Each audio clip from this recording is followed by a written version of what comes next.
não tiveram todas as vantagens que se dizia que seriam dadas para eles. Eles achavam, né, muitos vieram meio iludidos, achando que ia achar ouro com facilidade, que iam ficar rico, que o governo ia dar uma ajuda para eles. Na verdade, o governo até deu a terra, mas cobrou, né, para uma outra parte de ferramentas, coisa e tal, que não foi deixado com que eles trouxessem. Então, eles achavam que o governo ia dar todas as ferramentas para eles. E, na verdade, o governo deu uma ajuda de custo, mas na forma de empréstimo que eles tiveram que devolver depois. E os que foram para as lavouras aqui do Vale do Paraíba e outras regiões de São Paulo, inclusive alguns até brigaram com os patrões, porque os patrões queriam que eles continuassem trabalhando no sistema praticamente de escravidão, e eles não eram escravos, né? Não estavam acostumados com a escravidão, estavam acostumados com a Europa, do trabalho já, né, remunerado. Muitos já conheciam algumas teorias, aí, algumas mobilizações, né, que estavam ali na Europa questionando, pleiteando direitos trabalhistas, fazendo greve e tudo mais. Então esses caras tinham uma concepção de mundo e até mesmo um respaldo jurídico, né, de que eles não poderiam ser colocados na condição de escravo, portanto se rebelaram e foram procurar outras opções. Para os negros não foi dada essa opção. Como eu disse, eles majoritariamente, quase 100%, eram analfabetos, portanto não poderiam votar, que era uma outra lei, né, que exigia que para se ter direito ao voto você teria que ser alfabetizado. Eles não eram, portanto não poderiam votar, não poderiam escolher nenhum representante que tivesse uma afinidade com as ideias que eles cultivavam, certo? E não poderiam adquirir terras já que não tinham dinheiro. Não eram aceitos no mercado de trabalho porque eles eram considerados inferiores aos europeus. Então o pessoal preferia pagar para os europeus do que pagar para eles. E se eles quisessem continuar trabalhando, teria que ser num regime também de escravidão ou semi-escravidão, né? Porque as pessoas entendiam que não tinham que pagar para o negro, que não pagou durante 300 anos, porque ia começar a pagar agora, né? Que vem alguém de fora, para esse cara eu pago, né? Eu pago para o italiano, eu pago para o japonês, eu pago para o alemão, mas para o negro eu não vou pagar, certo? Então era toda uma concepção da mentalidade da época, né? Que o trabalho assalariado, o trabalho remunerado era para quem era branco, certo? Então os negros tiveram uma grande dificuldade de se estabelecer logo depois da abolição, porque eles tinham a liberdade, mas não tinham o que fazer com essa liberdade, certo? E não tinham trabalhos e, portanto, vários deles acabaram, né, em muitos aspectos, abandonando as fazendas e partindo para a cidade, onde não sabiam o que fazer e não eram bem aceitos também. Muitos, né, foram para o Rio de Janeiro, achando que ali, como era a capital do Império, teriam mais condições, né, e mesmo com a República também continuou sendo a capital, portanto se alguma coisa tivesse que acontecer seria ali, e acabou para muitos não acontecendo, né, e foi se aglomerando, né, uma população negra muito grande sem ter o que fazer dentro de uma cidade que, apesar de ser a capital, não absorvia esse grupo como mão de obra, como trabalhadores.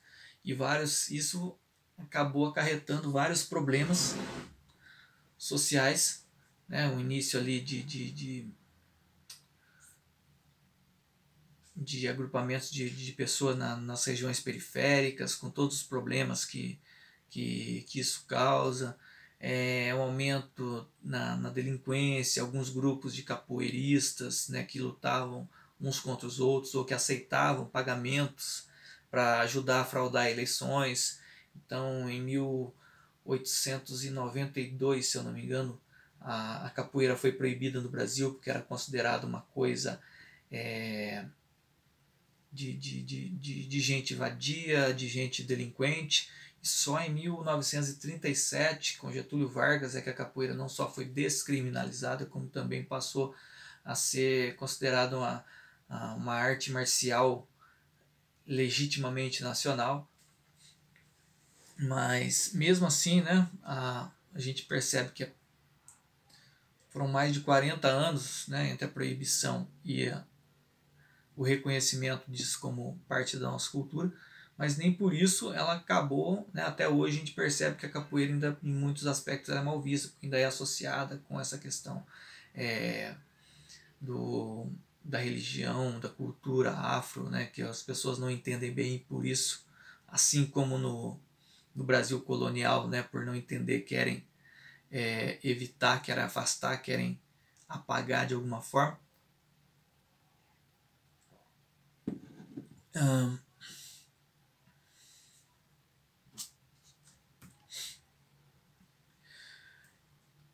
E como eu já falei, o fato de ter acabado a escravidão não acabou com o preconceito, não facilitou a vida das pessoas e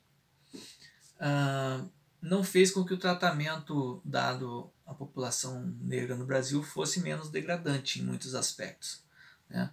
As torturas que no período da escravidão eram recorrentes, os patrões poderiam aplicar, continuavam sendo aplicadas de maneira, né, nas agressões que se impunha aos negros, dizia-se, né, disse que na época eram superiores, né, a que se aplicava aos brancos, crítica que se faz até hoje, né, de que quando a abordagem, né, de pessoas negras em relação a de pessoas brancas, você percebe uma truculência maior até hoje, né, para pessoas negras do que para pessoas brancas. Então, naquela época, então, né, 120 anos atrás, por aí, 100, 120 anos atrás, não era muito diferente, aliás, era até pior. E, inclusive, né, onde não se deveria perceber isso, como, por exemplo, nas Forças Armadas, uma das grandes revoltas, né, do século XX se deu justamente por causa disso, né, porque nas Forças Armadas os soldados negros eram punidos com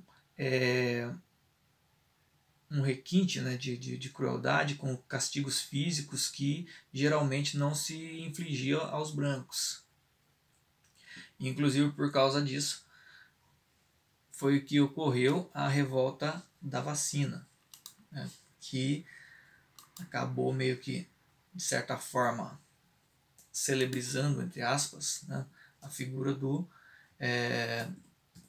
João Cândido, até hoje chamado de o Almirante Negro.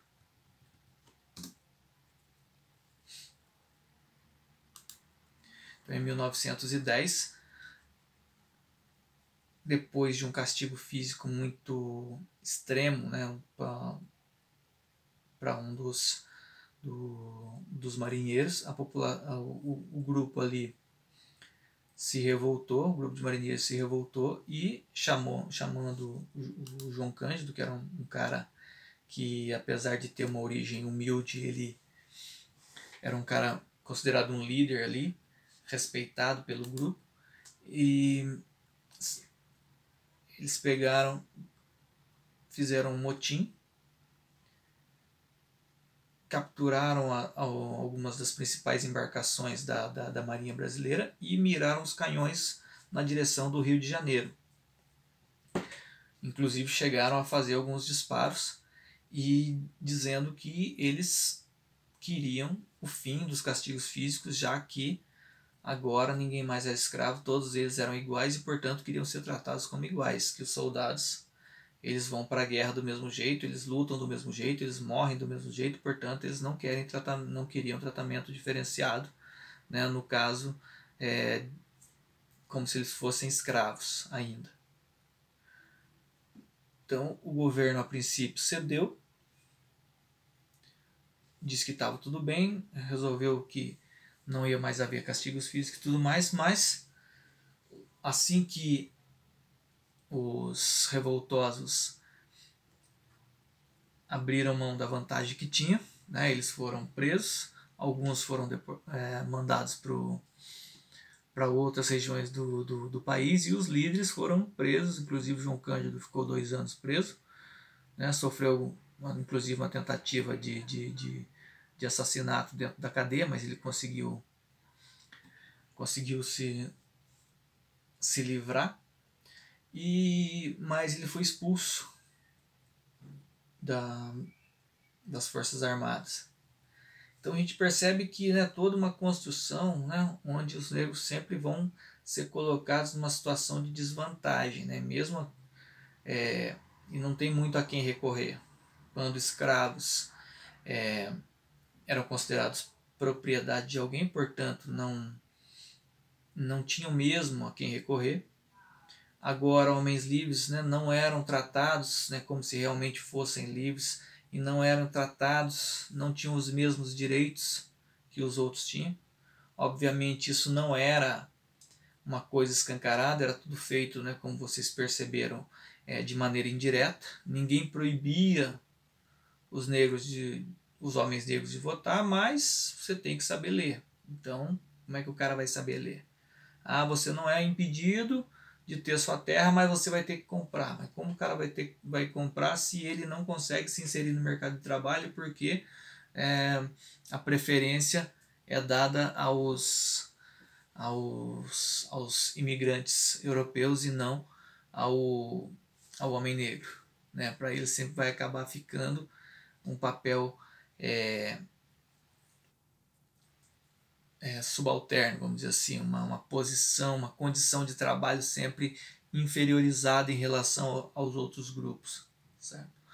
E inclusive até, né, eu falei da revolta da vacina. Uma outra situação interessante também é o nome favela. Como eu falei, as pessoas foram, né, para o Rio de Janeiro e ali ficaram, né, tendo que se adequar ali em condições, né, mais periféricas, se organizar de maneira do jeito que dava ali, já que a região central e as melhores porções, né, vamos dizer, da capital ali já estava reservada para quem tinha mais dinheiro. E um fenômeno interessante, né, que criou o nome favela foi que na época da Guerra de Canudos o governo brasileiro ofereceu para quem quisesse ir, né, principalmente a população negra que quisesse ir,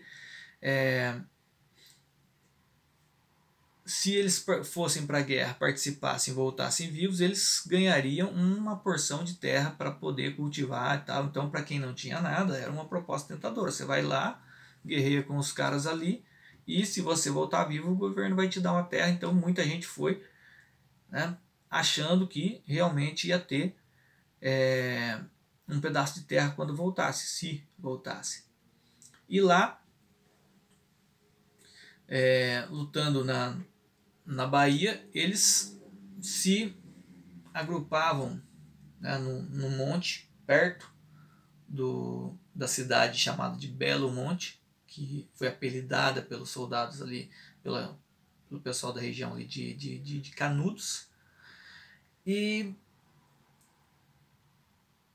perto onde eles se alojaram ali, tinha algumas montanhas, alguns morros ali onde crescia uma espécie de árvore, né, uma madeira que eles chamavam de favela, né, era uma árvore que dava espinhos, então um pouco desconfortável, principalmente para quem passasse, se você passasse, esbarrasse naquilo ali, né, e foram, guerrearam, coisa e tal, e voltaram para casa, vivos, e mais uma vez, assim como o governo passou a perna no pessoal aliás, a guerra aconteceu antes, né? A Guerra de Canudos aconteceu antes da revolta da Chibata, mas foi uma outra vez que também o governo, né, voltou atrás de uma coisa que ele tinha falado. Dessa vez, em vez de dar a terra, né, uma porção de terra do jeito que tinha sido oferecido, ele simplesmente empurrou eles para as encostas dos morros ali, e eles tiveram que se adequar com aquilo que tinha, né, esperando, né, começaram a se alojar no morro esperando que o governo fosse dar a terra por eles esperado, e acabou que a terra não vinha, né, e eles começaram a falar que, né, o que o governo tinha dado para eles era um pedaço do morro que parecia o morro da favela, né, que é o morro onde eles ficavam alojados ali para guerrear com o pessoal de Canoas, onde tinha esse monte de pés, né, dessa árvore ali, desse arbusto chamado por eles de favela, né, que era um lugar muito desconfortável. Então, chamar ali de favela era dizer que aquilo ali não era muito diferente de onde eles estavam lá na guerra, que era um lugar bastante desconfortável. E o nome acabou virando algo recorrente, né? Qualquer povoamento, né, nas periferias, nas encostas dos morros, passou a ser chamado de favela, não só no Rio de Janeiro, como em vários outros lugares do país. Hoje em dia é que esse nome vem sendo substituído por comunidade, né, mas por muito tempo vigorou essa ideia de favela como uma região periférica, né, ocupada principalmente por barracos e pessoas pobres. E a partir disso, então, na primeira metade do século XX, começa a construção de uma ideia, né, de democracia racial. Como se percebe que houve uma mistura de raças, de grupos, de etnias, né, como uma pessoa que já a ideia de raça hoje em dia não é bem-vinda, mas ainda é bastante utilizada, né, e na época também era muito utilizada. Vários teóricos ali da época ao observar isso diziam que o país era, né, que o Brasil era um país cordial, onde tinha uma convivência, né, bem tranquila entre os diversos grupos, né, porque se você olhar a experiência americana foi de dizimar os índios para a população ali se acomodar. Na América Espanhola também, né, dizimaram, né, na América Central ali mais ou menos 90% da população indígena. Nos outros lugares também dizimou bastante. No Brasil não teve tanto, mas teve mais a mistura de pretos e brancos, de pretos e índios, de índios e brancos, né? E isso dava, né, aos teóricos da época a impressão de que o Brasil tinha feito uma mistura muito tranquila, né, entre os grupos, que esses grupos conviviam de maneira harmoniosa. Então que não existia muito essa disputa, esse embate, né, entre os vários grupos étnicos, já que o Brasil tinha uma mistura muito grande. Isso até certo ponto era verdade, ou seja, houve uma mistura muito grande, seja porque houve muitos estupros, houve muitas situações em que os homens às vezes não tinham mulheres ou queriam ter mais de uma mulher, né, e iam para a mata, laçavam uma índia, aprisionava e trazia para ser mulher dele, e várias outras situações. Então tinham filho com a própria mulher, mas também quando ia para outros lugares tinham filhos, né, com índias, né, no caso dos bandeirantes e outros que acompanhavam eles ali. Então começou a não se ter essa restrição em relação à sexualidade, mas a restrição permanecia em relação a se atribuir a dignidade. Ou seja, a pessoa tinha o filho, né, o branco com branco, esse era considerado o filho legítimo, com a mulher com a qual ele casou, e aí tinha toda uma noção, né, de legalidade, né, perante a religião e perante as leis também.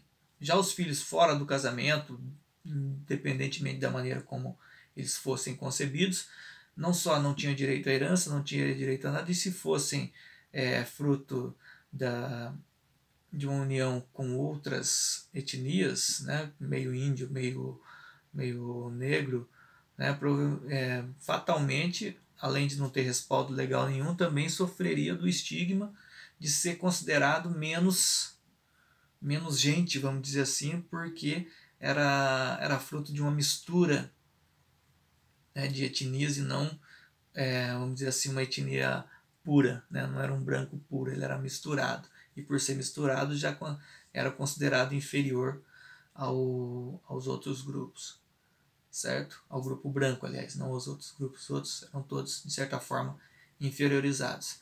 Então, como se tinha essa mistura grande, né, para muitos dava, em certo aspecto, a impressão de que o Brasil tinha feito uma homogeneização, né, da população, das etnias, o intercâmbio, né, entre os grupos, de maneira com que o preconceito ficasse abafado, mas na verdade não ficou, né? E isso permanecia, em alguns lugares mais, outros menos, mas existia essa hierarquização dos grupos étnicos, de maneira a, a favorecer a ideia de que o branco de alguma forma ainda era o grupo mais avantajado, né? Ele tinha uma certa posição hierárquica superior aos outros grupos. Certo?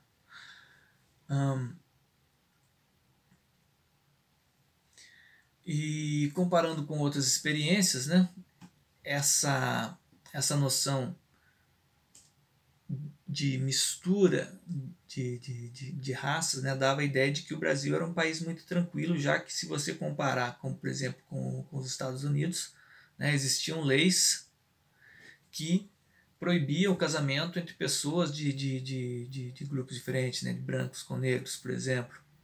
Existiam locais separados para brancos e negros, locais onde não poderiam coabitar, vamos dizer assim, brancos e negros, escolas para brancos, escolas para negros, locais onde só frequentavam pessoas brancas, locais onde só frequentavam pessoas negras.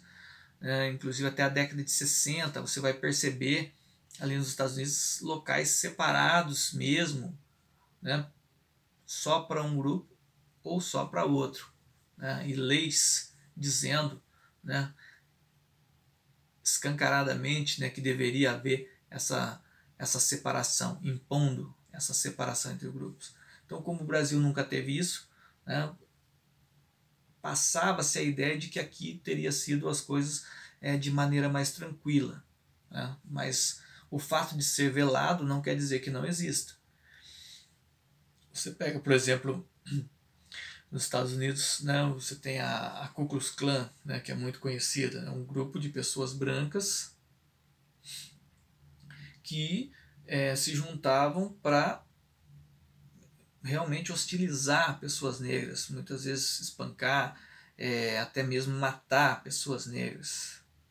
E isso era visto assim, né, de maneira tranquila, né, até certo ponto. Depois é que foi se restringindo a ação desse grupo, e hoje em dia, né, a pessoa pode até ter uma mentalidade, um posicionamento mais radical, né, de ter uma concepção a respeito dessas ideias, de ter isso como verdade, mas ela não pode se posicionar no sentido de afetar a liberdade e o direito do outro, já que o outro agora também tem tanto direito quanto ela.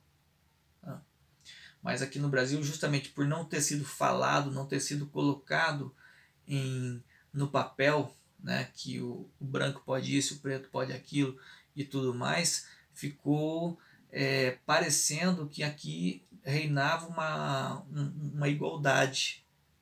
Ninguém nunca proibiu ninguém de fazer nada, então você pode ir, né, como eu falei, né, de votar, de ter terras, de tudo mais, mas indiretamente, né, você tira as condições da pessoa ter o acesso àquilo.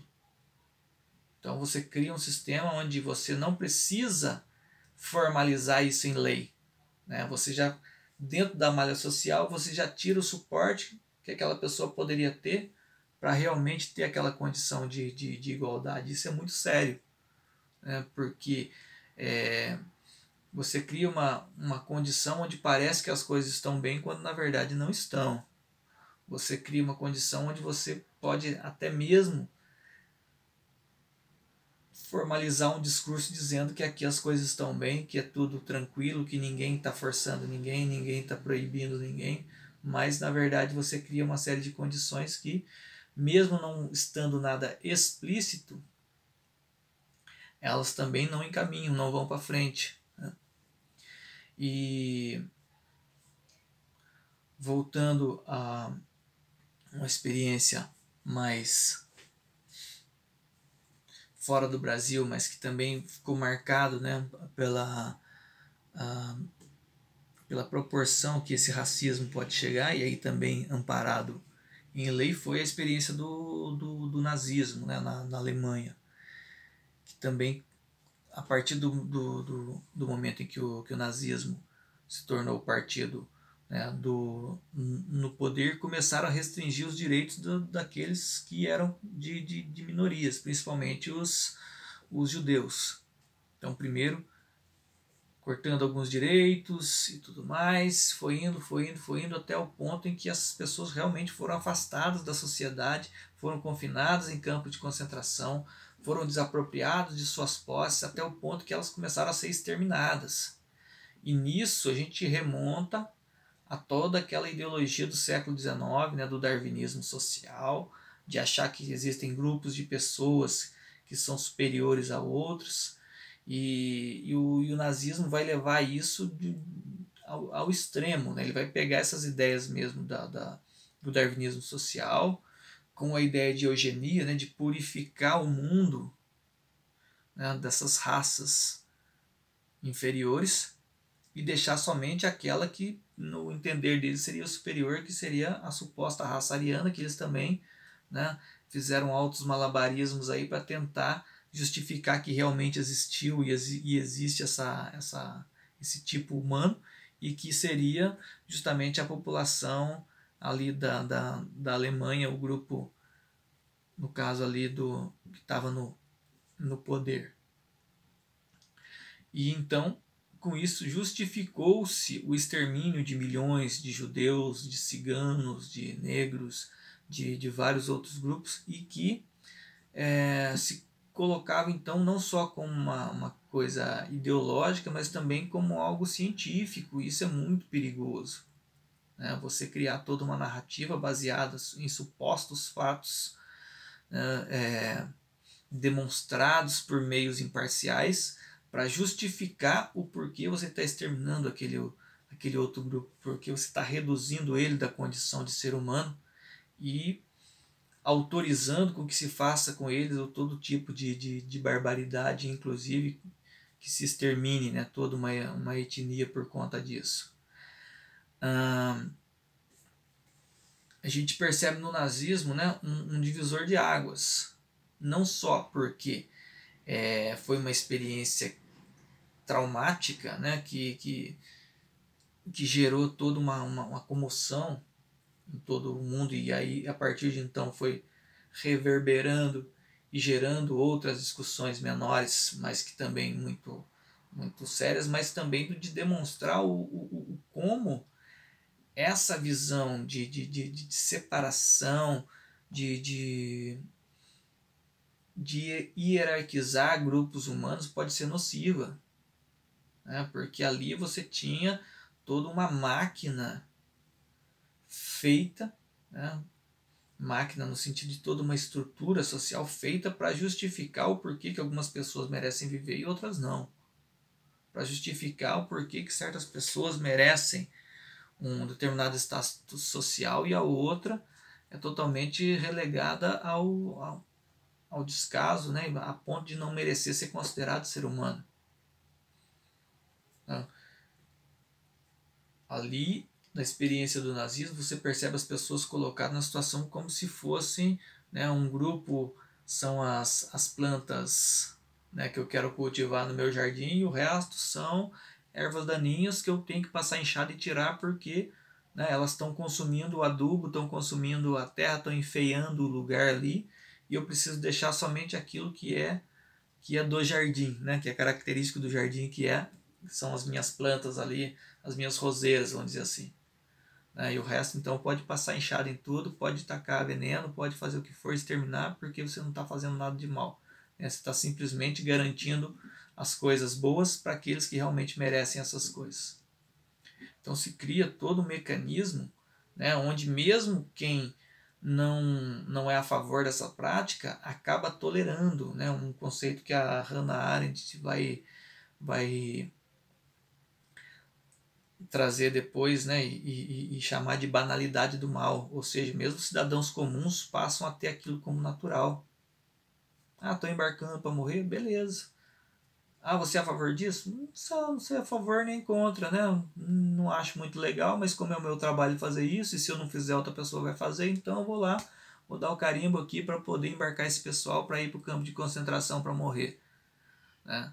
Então gera dois dois fatores muito sérios. O primeiro, da desconsideração pelo ser humano, e o segundo, da banalidade do mal, né? De mesmo que a pessoa não seja má em si, ela acaba sendo conivente com aquilo e até ajudando no processo, né? Simplesmente porque ela não quer pensar muito naquilo, né? Ela acaba sendo conivente com a maldade simplesmente por não agir contra essa maldade.